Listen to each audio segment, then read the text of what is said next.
Welcome to this lesson on calculus.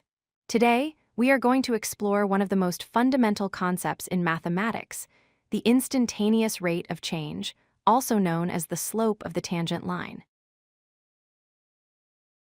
To understand instantaneous rate, we first need to distinguish it from average rate. Average rate tells us how things change over a period of time, like your average speed during a 2-hour drive. Instantaneous rate tells us exactly how fast you are moving at a specific moment in time, like glancing at your speedometer. Mathematically, we find average rates using a secant line. This is a line that connects two distinct points on a curve. The slope of this line represents the average rate of change between those 2 points. We calculate this by dividing the change in vertical distance by the change in horizontal distance. But what if we want the rate at just one single point? We cannot simply calculate the slope because we only have one point. The solution is to imagine the second point sliding closer and closer to the first point. As the distance between them, labeled h, gets smaller, the secant line changes.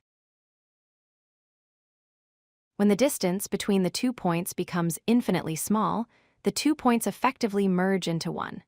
The secant line transforms into what we call the tangent line. This line touches the curve at exactly one local point and represents the true direction of the curve at that instant. The slope of this tangent line is the magic number we are looking for. It is equivalent to the instantaneous rate of change. In calculus, we give this a special name, the derivative. Finding this slope allows us to analyze change at any specific moment. Here is the formal definition. We read this as, the derivative of f of x is equal to the limit as h approaches 0 of f of x plus h minus f of x. All divided by h, this formula calculates the slope of the secant line as the interval h shrinks to nothing. Let's apply this to the real world.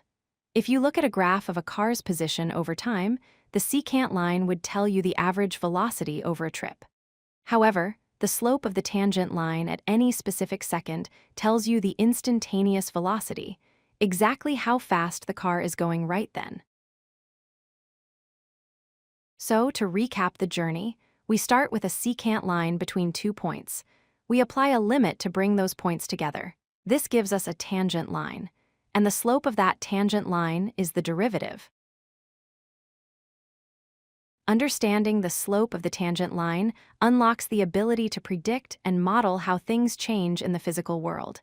This concept is the cornerstone of differential calculus. Thank you for watching. If you like this video, hit that like button and don't forget to subscribe. Visit codelucky.com for more such useful content.